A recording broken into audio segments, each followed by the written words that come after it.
شاء الله تكونوا بألف خير صحة يا رب. اشتقت لكم كتير كتير كتير ورجعت لكم فيديو جديد.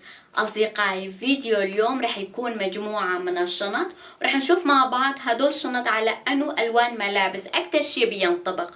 اوكي اصدقائي، وقبل ما نبلش فيديو اليوم لا تنسوا تشتركوا بالقناة، حطوا لايك للفيديو، اكتبوا لي بالتعليقات شو رايكم انتم بهدول موديلات من الشناطي، ومثل ما حكيت لكم انه هدول شناطي منطبق على هدول الوان ملابس اللي رح احكي لكم اياها بفيديو اليوم ولا لا.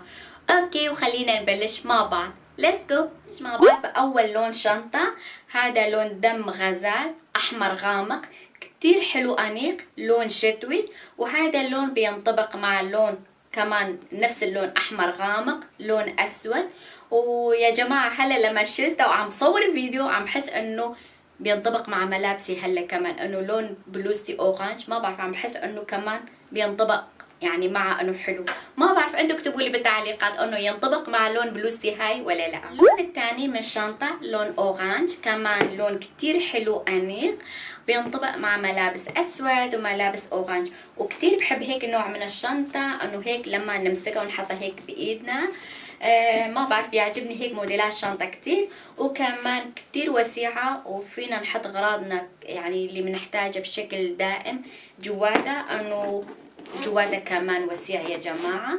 وحتى من جوا كمان في إلا جزدان صغير نحط فيها مثلا مفاتيحنا، لأنه أيام هيك نحط إيدنا بالشنطة وندور على مفاتيح إنه فينا طالع بسرعة. لون أورانج كتير حلو مميز عندي يا جماعة من ناحية شناتي ملابس ميك اب، بحس إنه هذا اللون إنه حلو علي. ما بعرف انتوا اكتبوا لي بالتعليقات انه هذا اللون حلو علي ولا لا. شو رايكم بهاي نوع من الشنطة يا جماعة؟ كتير حلو انيق كيوت.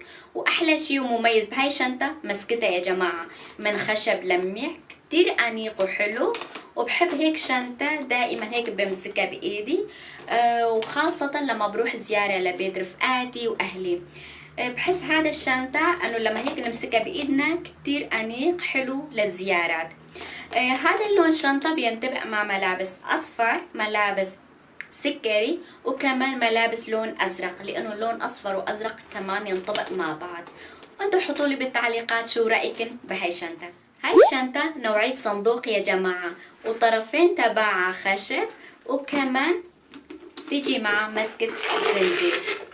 بحب هيك انواع من الشنات يا جماعة لما نلبسها بشكل مايل.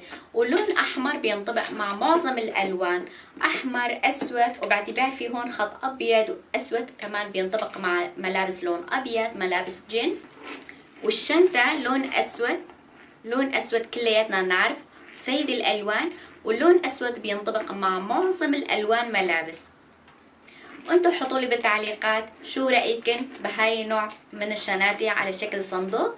واخذت منها احمر واسود، ما بعرف عجبني هاي النوع، قلت خليني اخذ منها هاي لونين. شنطة لون اخضر كتير حلو عجبتني. ونوعية هاي الشنطة مخمل يا جماعة. بحب هيك انواع من الشناتي كتير لما بمسكها بايدي مثل ما بتعرفوا.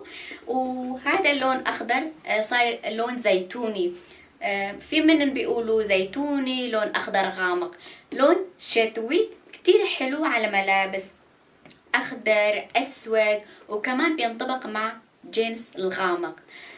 بيعجبني هيك انواع من الشناتي مثل ما حكيت لكم. كمان انتوا حطوا لي بالتعليقات شو رايكم بهاي موديل شنطه. هاي شنطه بتيجي لونين مع بعض، لون ابيض مع لون خمري فاتح. وبحس انه هاي شنطه صيفي، يعني بينطبق مع ملابس صيفي اكتر شي يا جماعة. وكمان كتير حلو كيوت. ومثل ما قلت لكم انه بحب انواع الشناطي لما هيك بمسكها بايدي. انتوا احكوا لي شو رايكم بهاي موديل شنطة. شنطة لون اخضر فاتح كتير حلو انيق، بتيجي معها كمان قشاط. وهي القشاط طبعا فينا نطولها او نقصرها. وهي شنطة بتلبس على شكلين، فينا نطول قشاط ونلبسها هيك شكل مايل، او فينا كمان نلبسها هيك نحطها على كتفنا. هذا اللون باعتبار اخضر فاتح ينطبق اكتر شي مع ملابس صيفي، وكتير حلو انيق وكيوت. وبحب هيك انواع من الشنطة ايام بنزل على السوق، بس باخذ جزداني معي، تليفوني ومفاتيحي. وهاي شنطة ما بتلبكنا ابدا. هاي اخر شنطة يا جماعة، شوفوا موديلها ما احلاها، كتير حلو أنيق، موديلها غريب. لما أول ما شفت هاي الشنطة قلت مليون بالمية لازم أشتريها، وخاصة من ناحية ألوانها يا جماعة، تيجي أكتر لون مع بعض. وهاي شنطة تنطبع مع كل الألوان ملابس، وكمان بينطبق مع ملابس شتوي وكمان ملابس صيفي. وكتير عجبتني مسكتها لما هيك نمسكها بإيدنا. حسيتها أنه كتير حلو وكيوت. انتوا حطولي بالتعليقات شو رأيكم موديل هاي الشنطة. اوكي اصدقائي، هاي كان فكرة فيديو اليوم. مثل ما شفنا مع بعض مجموعة من موديلات والوان شناتي. بتمنى تحطولي بالتعليقات انو الشنطة اللي عجبتكن اكتر شي. يا جماعة هلا انا شخصيا بحب شناتي اللي بمسكها بايدي ايام بروح مناسبات وزيارة. حطولي بالتعليقات انتو انو نوع من الشناتي مفضلة عندكن، اللي تمسكوها بايدكن او تحطوا قشاطة على كتفكن، او شناتي اللي نحطها ورا ظهرنا. اوكي اصدقائي، بحبكن كتير واستنوني دايما بفيديو جديد. باي.